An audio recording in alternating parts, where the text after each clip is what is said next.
Mentionné tantôt, les difficultés peuvent être de plusieurs ordres. Prenons un cas. Nous avons ici le cas d'une mère célibataire, d'une maman célibataire qui vit avec son enfant et qui a des difficultés au niveau du temps. La maman travaille, la maman est étudiante à temps plein, et deux, la maman travaille. Et en plus de cela, la maman a des obligations à la maison. Il doit s'occuper de la maison, de son enfant et de toute, il doit éduquer son enfant selon le Seigneur. Comment est-ce qu'il faut donc contourner? Qu'est-ce qu'on peut peut-être le dire à cette maman? Comment est-ce que cette maman va s'en sortir avec malgré toutes ces barrières, malgré toutes ces difficultés? Comment est-ce que cette maman va s'en sortir pour éduquer son enfant? La voie qu'il doit suivre enseigne à l'enfant. Allô tout le monde, bonjour à vous tous qui nous regardez à la maison. Vous êtes bien sur la clé de la réussite pour l'éducation des enfants et je suis Maman Edith pour vous servir. Je suis en compagnie de Maman Diane. Et avant de commencer, je vais juste lire un petit verset dans le livre de Néhémie. Alors, Néhémie chapitre 13, je vais lire au verset 14 qui dit, ça c'est Néhémie qui parle et il s'adresse à Dieu. Souviens-toi de moi, ô mon Dieu, à cause de ceci, et n'efface pas les bonnes actions que j'ai faites à l'égard de la maison de mon Dieu et de ce qu'il y avait à y observer. Alors ici, on voit que le Seigneur, que Néhémie, autant pour moi, rappelle au souvenir les bonnes actions qu'il a faites malgré les difficultés qu'il a rencontrées. Il s'agit ici de la construction du temple qui, malgré toutes les difficultés qu'il a rencontrées, il a persévéré et il a réalisé certaines actions qu'il aime à rappeler en souvenir au Seigneur. Alors ici, nos intercessés nous parlent en tant que parents aussi, parce que nous pouvons rencontrer certaines difficultés, nous pouvons rencontrer des difficultés d'ordre dans l'éducation de nos enfants. Ces difficultés peuvent être de plusieurs ordres. Ça peut être parce que nous avons des emplois de temps chargés, ça peut être peut-être parce que nous nous retrouvons seuls à éduquer les enfants, et ça peut être d'autres difficultés que certainement vous connaissez. Alors, aujourd'hui, nous avons un cas. Nous avons peut-être un parent, imaginons un parent qui se retrouve seul à éduquer des enfants et il doit éduquer ses enfants selon les voies du Seigneur. Mais il a un problème avec le temps, il a l'emploi du temps chargé, il est peut-être étudiant, il travaille, il fait plein de choses.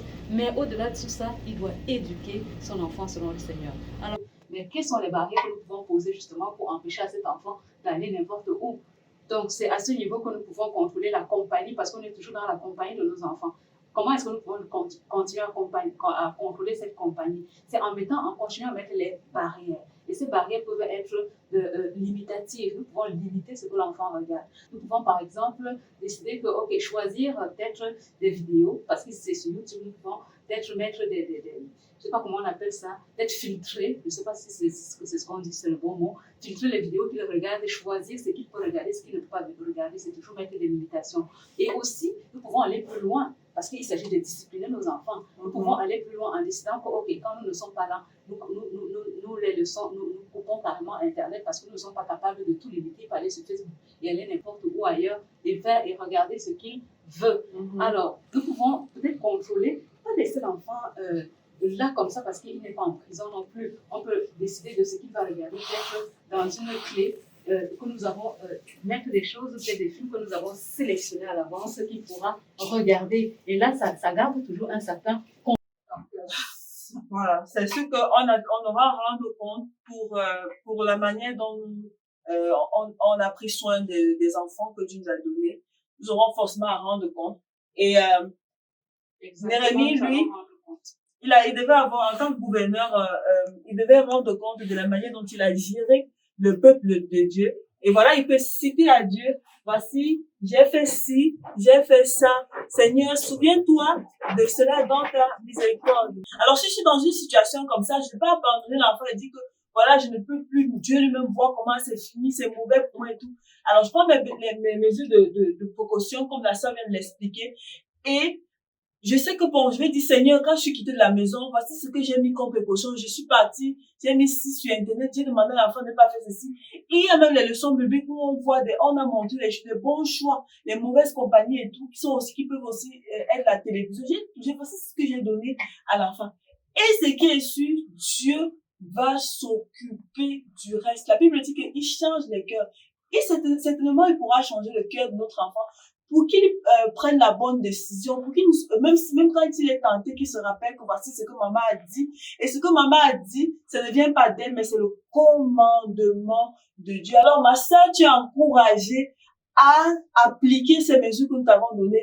Nous avons justement notre Dieu là. C'est là alors où l'éducation ne se limite pas à ce que nous racontons ou à notre propre intelligence, mais nous confions au Seigneur, sachant que c'est justement, il agit où nos limites, où on ne peut pas agir, voilà. où on ne peut pas contrôler, et on ne sait pas un Dieu insensible. Il voit nos efforts, il voit nos efforts, et Enseigne à l'enfant la voie. Il est fidèle, portez-vous bien. On finit avec ce sujet sur lequel la rééducation des enfants. Shalom, shalom, shalom, bye bye. Quand tu seras vieux, la Bible nous promet qu'il ne s'en détournera pas. Et quand tu seras grand,